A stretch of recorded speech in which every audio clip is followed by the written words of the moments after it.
Muy buenas noches, estimado docente doctor Gregorio Martínez, estimados compañeros de la cátedra de Elementos Vigentes de Criminalística, con ustedes Diana Herrera. En la noche de hoy voy a proponer a desarrollar los aspectos claves más importantes de lo que es el módulo 4 de el contenido programático del diplomado de Elementos Vigentes en la Criminalística proporcionado por la Escuela Nacional de Fiscales del Ministerio Público. Ok, para desarrollar el punto a lo que nos atañe ese módulo número 4 tiene que ver con lo que es los fenómenos de transformación cadavérica. Pero antes de hablar de lo que es el fenómeno de transformación cadavérica, es necesario que desarrollemos qué es la tanatología forense, que es aquella rama científica, aquella rama de la ciencia que se encarga de estudiar el proceso de la muerte y todas las implicaciones que éste lleva consigo, ¿ok? Cuando nosotros hablamos de tanatología forense, decimos que primero descomponemos el vocablo en sus dos variantes, tanatología y forense. Tanatología, como se dijo, viene del griego thanatos, y thanatos tiene que ver con el nombre mítico que se le daba a la diosa de la muerte. Y logía tiene que ver con lo que es el estudio de una ciencia, es decir, logía tiene que ver con lo que es la lógica y con lo que es el pensamiento del individuo. Entonces tiene que ver con esa ciencia que se encarga del estudio de la muerte. Y cuando hablamos de forense tiene que ver con lo que es las implicaciones que estudia ese proceso de la muerte dentro de la comisión de un determinado hecho punible. ¿Ok? Entonces por eso podemos decir que la tanatología forense es aquella disciplina encargada de encontrar el sentido o el significado al proceso científico de la muerte. ¿Y cómo lo hace? A través de una suma de conocimientos específicos relativos a lo que es la muerte y los procesos que ella desencadena. ¿Qué es la muerte? Cuando hablamos nosotros de muerte decimos que la muerte es la cesación de los signos vitales de todo individuo. En este caso, cuando hablamos de esa cesación de esos signos vitales de todo el individuo, entonces decidimos propiamente lo que es la muerte. Sin embargo, esa tanatología forense busca el cronotanatodiagnóstico, que son las circunstancias que rodean a esa muerte.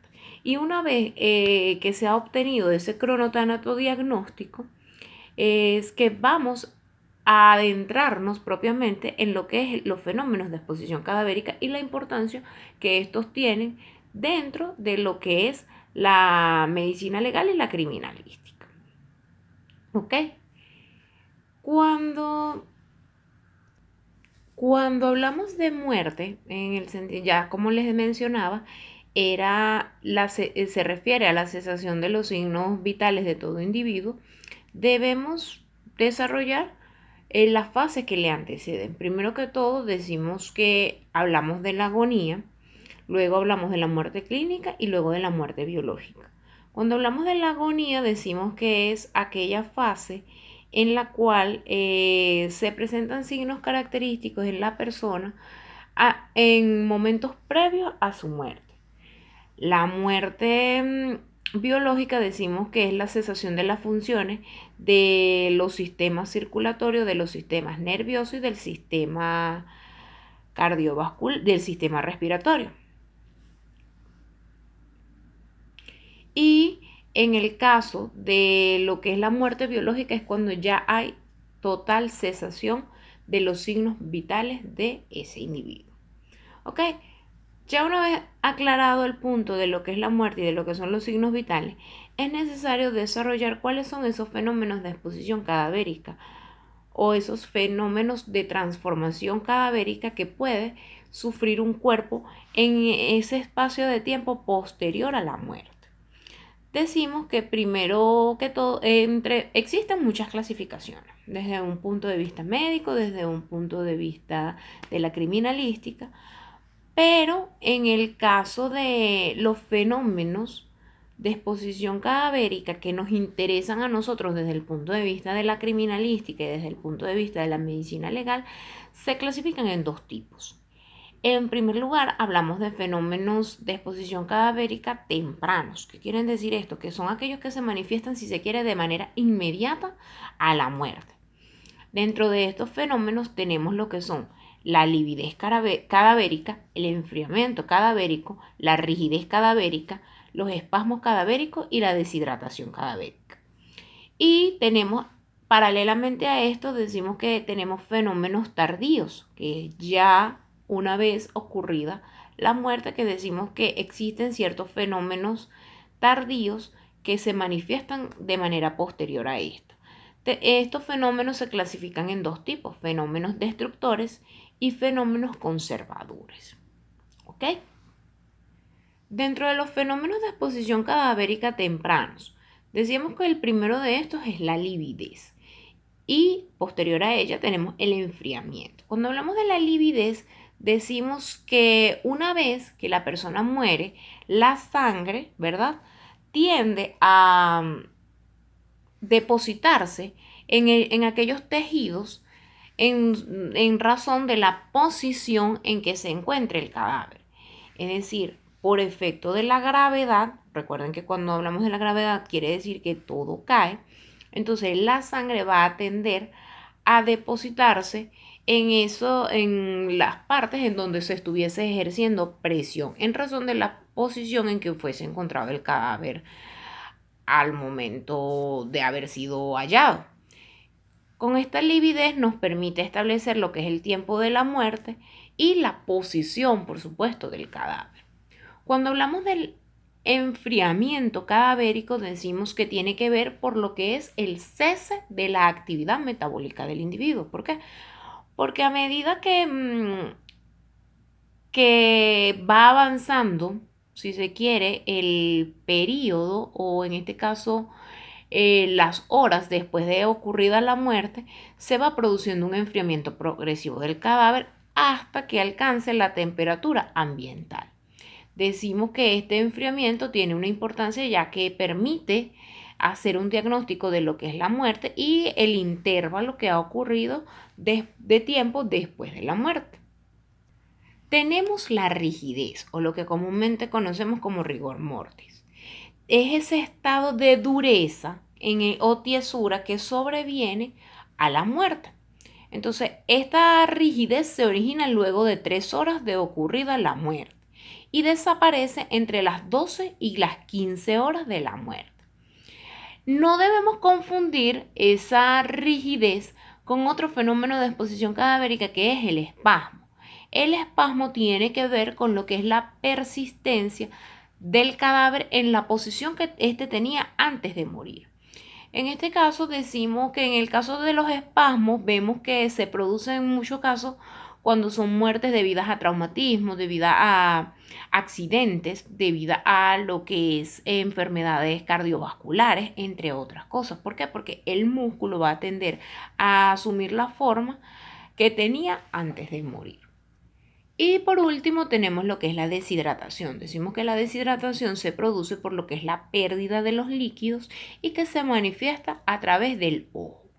En primer lugar tenemos lo que es el signo de Steno-Lewis, que es el hundimiento del globo ocular, y el signo de Somers, que es la mancha que se forma en la esclerótica. Ese también se llama comúnmente como mancha esclerótica. Luego, estos vienen a ser, luego de esos fenómenos tempranos tenemos los fenómenos tardíos. Los fenómenos tardíos, como dijimos anteriormente, se clasificaban en fenómenos tardíos conservadores y fenómenos tardíos destructores. Los fenómenos tardíos destructores tenemos lo que es la autólisis, la tanatoquimia, la antropofagia y la putrefacción. Cuando hablamos de la autólisis, dice que son los procesos fermentativos que se generan de descomposición del cadáver. Es decir, como dice su nombre, son procesos destructores. En el caso de la autólisis decimos que son todos aquellos procesos fermentativos que tienen lugar en el interior de las células y que en este caso es el primer proceso destructor que se produce. Luego tenemos lo que es la tanatoquimia, que tiene que ver con lo que es las variaciones químicas en el cuerpo de ese cadáver, es decir, las alteraciones de los procesos químicos que se producen en el cadáver, y la antropofagia, que tiene que ver con lo que es la destrucción del cadáver por acción de animales, bien sea por las bacterias que se depositan en el intestino de ese individuo o bien por la acción de animales externos, tales como moscas, que las moscas tienden a depositar los huevos en los orificios naturales del individuo, llámese orificios nasales, orificios auditivos, en la boca, en el ano, en el caso de las mujeres en los orificios vaginales, y depositan sus huevos y estos vienen a producir, a generar lo que es la mosca. También tenemos que puede producirse por lo que es las ratas, por acción de las ratas, por acción de los perros, que tienden a destruir ese cadáver. Entonces, en este caso decimos que cuando hablamos de esa importancia que tiene la antropofagia, es que permite o la realización de un diagnóstico diferencial ante muerte. Y como último de estos procesos cadavéricos tenemos lo que es la putrefacción, que decimos que es el proceso de fermentación que tiene que ver con el origen bacteriano. Tiene que ver con lo que es la descomposición de esa materia orgánica del cadáver, es decir, toda la materia orgánica, todos los órganos tienden a descomponerse. Partimos también nuevamente de las bacterias que están en el intestino que contribuyen, entonces ese fenómeno más más la acción externa del medio ambiente contribuye a lo que es la putrefacción. Esta putrefacción tiene varias fases: un periodo cromático, un periodo enfitematoso, un periodo colicuativo, y un periodo de reducción esquelética. Ahora bien, dentro de los procesos ya no destructores, sino conservadores, tenemos que estos se clasifican en procesos naturales y en procesos artificiales. Dentro de los procesos naturales tenemos lo que es la momificación, la saponificación y la corificación. Cuando hablamos de momificación decimos que es en este caso la desecación del cadáver por evaporación del agua que hay en sus tejidos. Como anteriormente mencionamos, dentro de los fenómenos tempranos que existía la deshidratación cadavérica, entonces decimos que la momificación en este caso es cuando ya el cuerpo empieza a perder todos los líquidos que en ella se entienden. Cuando hablamos de esa momificación, es un proceso sumamente importante, ya que permite determinar causas de muerte cuando han ocurrido largos periodos de tiempo.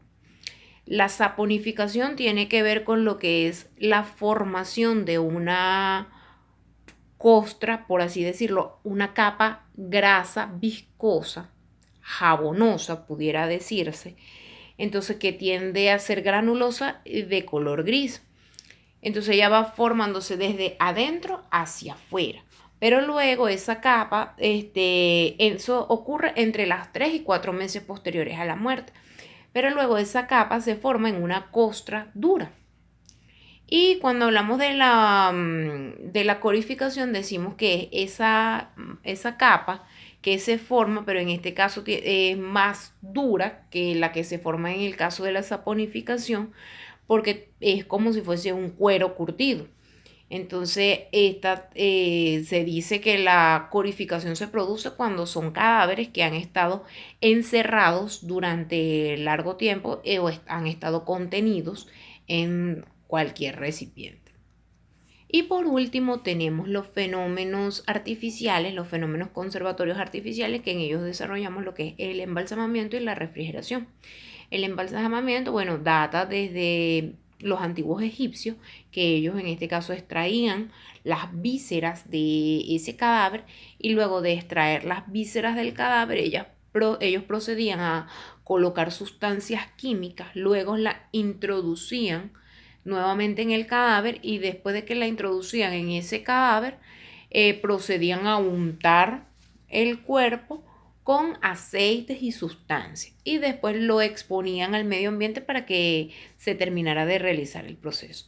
Y por último tenemos la refrigeración, que es la conservación del cadáver al frío de una nevera, una cámara frigorífica, que no es lo mismo que la criogenización, porque la criogenización también en este caso tiene que ver con la conservación en frío de cadáveres, pero a través del uso de sustancias químicas.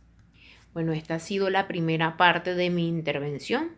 De verdad, voy a continuar por cuestiones de YouTube en otro video en los puntos concernientes a la cátedra.